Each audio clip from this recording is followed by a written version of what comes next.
What's up, traders? So the S&P 500 is down 7%, the NASDAQ is down in correction territory, and the VIX is above 30 for the first time in over a year. Today, we're going to talk about what exactly is going on in the stock market, where it could be heading from here, and how to take advantage of all of the extreme volatility. And lastly, we will look at a potential trade within the Moomoo platform. Now, if you're new to the channel, my name is Rashad. I am a full-time options trader, and I bring in the bulk of my income via the stock market. But before we begin, if you do me a huge favor, go ahead and smash that like button. That just helps push the video out to more people. And do remember that this is not financial advice, nor is it a recommendation to buy, sell, or hold any equities or options contracts. All trading comes with risk and results may vary. Now, as always, I will start with a word from God that has to do with money, wealth building, or business. And today's word comes from Jeremiah 29:11. And it says, "For I know the plans I have for you, declares the Lord, plans to prosper you and not to harm you." And the easy to read version states, God's plans are for peace, hope, and a future. All right, and with what's going on in the world today, I think that is a good verse for us to have read. All right, so I hope that blesses somebody out there. And I want to quickly shout out a few members of the Trade to Freedom community who are doing amazingly well. So Andrew says, after next Monday and Tuesday, I would for the first time have day traded every day for 1 month and went positive. Huge improvements from my past. All right, so shout out to you, Andrew. And let's keep this marathon going. Then EW18 says, bought one put during a March Madness game last night, closed it for a $3,100 profit, followed Rashad's NDX trades for $900 in profit, equals $4,000 total just for a single day. So shout out to you. Then Thon says, I felt much more comfortable with today's price action after reflecting and learning from yesterday. And then Thon had a massive day, printing over 2% for his entire portfolio in one single day. All right, $1,900. So congratulations to you, sir. And if you guys know anybody who is looking to trade to freedom, tell them about the community. You'll be able to learn from myself and almost 400 other traders who are all trading towards the same goal, while also being able to follow my exact trades if you so wish. All right, but the link is below in the description. With that, let's get down to business. Now, of course, a huge reason for all of the volatility currently is because of the war. And we are seemingly getting a new headline every single day. And so this is actually up to date, and we can see it says Iran-backed Houthis enter war with missile strikes against Israel. And so this conflict is expanding, and the market has pretty much been moving with every single headline throughout the majority of the last few weeks. All right, we hear that the war may be over soon, and then the market goes up, but then Iran quickly strikes down what the president is saying. And so it's just been constant back and forth. And also, although it is being stated that the war should be over soon, the actions seem to counter that thought because we are sending over more troops as we speak. And so the market is pretty much just responding to every single headline that we get. And on top of all of that chaos, it is being stated that interest rates could go in the wrong direction.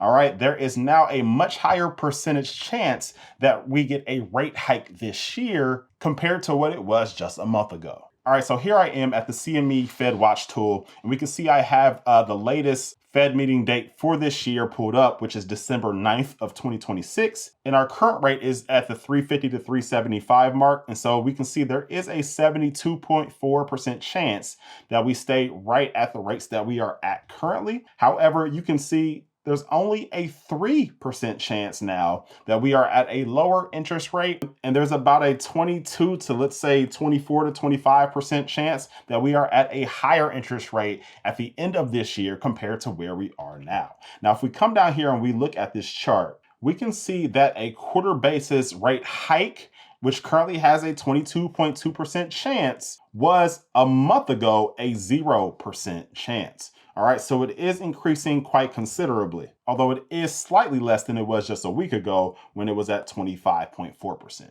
And so all of this unknown is driving huge chaos in the market. And in fact, if we look at the fear and greed index, we can see we are well into extreme fear at a value of 10. All right, and so this is the lowest we have been since just before Thanksgiving. And so the end of November of 2025. And that extreme fear did not last long at all. And before that, the last time we were this far into extreme fear was about a year ago during all of the tariff drama. So investors and traders are very fearful as we speak. And speaking of fear, the VIX has now closed 4 straight weeks above a value of 25 for the first time in 4 whole years. All right. The last time this happened was back in 2022. All right. And that was our last substantial bear market that lasted more than a month. All right. We had, of course, the tariff drama of last year, but that was a quick little spike up and spike back down. But now we have had 4 straight weeks above a value of 25. In fact, only 43%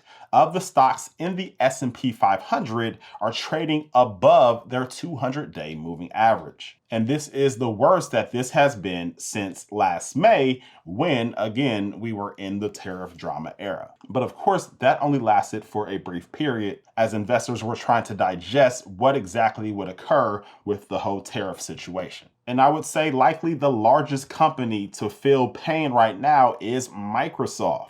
Now, they've been selling off for a while because of the conceived notion that AI will replace many software companies, all right? And while I believe that to be very, very false, the market has been selling Microsoft off along with many other software companies. And in fact, Microsoft has now dropped below its 200-day moving average for the very first time in 13 years. All right, we'd have to go all the way back to 2013, all the way back here to see the last time that Microsoft was under the 200-day moving average. All right, and so this is huge. Microsoft obviously was the second largest company in the world for a very, very long time. And even intraday, it was actually the largest company in the world a few times by surpassing Apple for maybe an hour or two before dropping down below it. And so this is pretty huge. It went from 550 all the way down now to the 350s. And so this could be an extreme opportunity for anybody who is a fan of Microsoft. But what this market sell-off is doing is creating an extreme opportunity for anybody who is willing to be greedy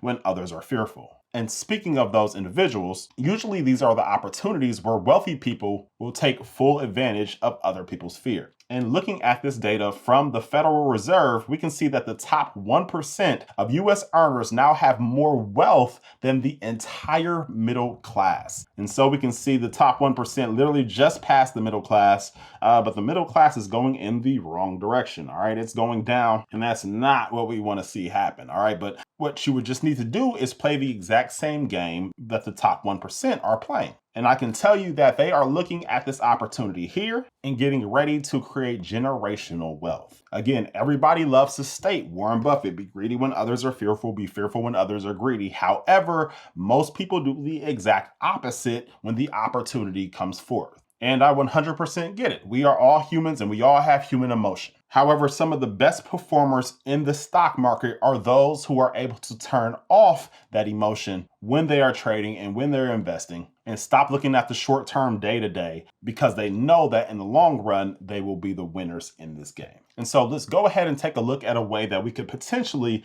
take advantage of all of this extreme volatility while it is still here. But first, I have to give a huge shout out to the sponsors of this video, Moomoo. Now, beyond just being an amazing brokerage and one that has tools way better than most brokerages that I know, right now they have one of the most amazing sign-up offers as well. When you open up an account using the link below in the description, not only can you get up to $1,000 of NVDA stock, but you can also get up to an 8.1% APY on your idle funds. And that is just crazy. But what was just added, they added in an additional $100 cash reward. When you open up an account using my link below in the description, you will not find this anywhere else. So make sure that you take advantage of this. But on top of all of that, their mobile platform is next level. Taking a look at their mobile app, so you can see here, you can see a lot of general information such as earnings and earnings calendars and earnings beats and economic calendars. However, what I like most is this investment theme. So if we click on investment themes, here they categorize stocks based on what they're impacted by. And so what I like most is this one that's called Nancy Pelosi Portfolio. Now, if you're not familiar, Nancy Pelosi is a US Congresswoman, and she seems to always select the right stocks right at the right time. And so Mumu conveniently put all the stocks that she is currently investing in right here on this list for you to see. And so if you just wanted to follow what Nancy Pelosi is doing, you could follow this investment theme in Mumu. But go ahead, check it out. The link is below in the description. You can get up to 60 free stocks, and you can only get that with this link. So go ahead and click it, and you can thank me later. Now, when the VIX has moved up as much as it has now, all right, we're well over 30, you don't even really need to pick a single stock. because the VIX is so high, the premiums are going to be high for pretty much anything. And so when we're in situations like this, I like to move to ETFs just to make money off of the entire market. All right, so that could be SPY, that could be QQQ, that could be, if you like leveraged ETFs, TQQQ or UPRO or TECL. And so let's go ahead and take a look at one of these.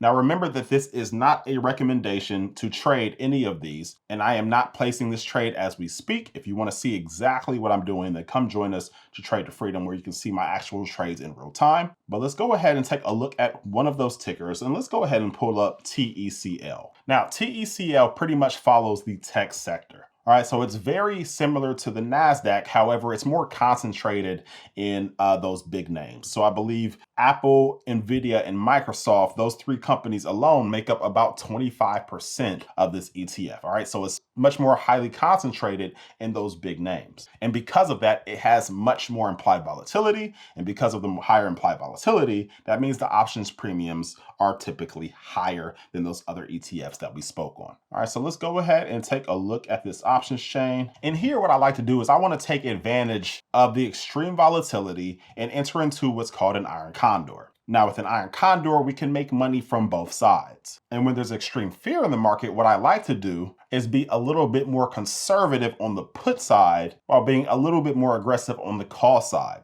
And the thinking here is if the stock market were to go up and threaten the call side of this trade, well, then all of those bullish trades that I already have in my portfolio, which is probably about 98% of the trades, well, they'll all be going up. All right, so let's go ahead and look at a potential trade. So let's start off by selecting our expiration date. And as you know, I'm usually at least within 45 days. Now, I'm going to go out a little further and select this 48-day till expiration. Now, again, I'm recording this over the weekend, so once it's actually Monday, it'll be closer to 45. But let's go ahead and select that date. And we can see the expected move is about $21. And so if we go ahead and subtract that 21 from the current price of 81, then we'll get around the $60 range, which is totally fine. At the $60 range, is a delta of 0.17. However, again, maybe I want to be even more conservative. So maybe I will sell the $55 strike and then I will buy the $50 strike. All right. And so now we have our put side trade already in, and we'll see I'll make about 80 bucks on the put side.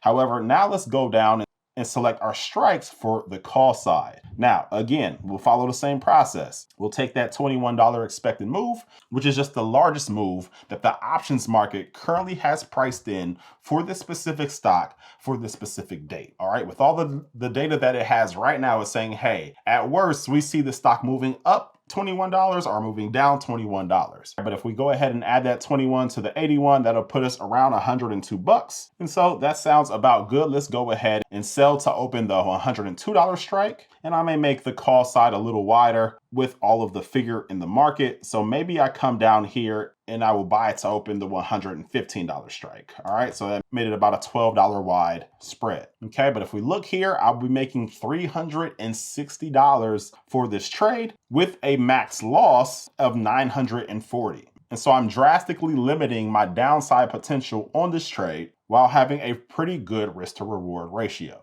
Okay, now, of course, you can set however many contracts you would like to set. Now, you need to do this based on your account size and your free buying power and your risk tolerance for this specific trade. But if we go over here and we look at the P&L curve, we can see here that the stock price is right here where these white dashes are. And all we want is for the stock price to stay within that range that we set personally. All right. And as long as it does, we just make the 360 bucks and we go about our day. Now, for me personally, I like to set my closing order for these trades at about 70% profit. And the beautiful thing about iron condors is you can exit either side individually. All right. So let's say the stock market goes up some and then your put side is at 70% profit, but the call side is not, well, you can just go ahead and exit the put side by itself while you wait a little longer to reach the 70% profit on the call side. All right, but if we look here, again, we just want the stock price to stay within that range. And if it goes too far outside of either range, then that's when it becomes a losing trade. And we can see here that our risk is more so towards the call side,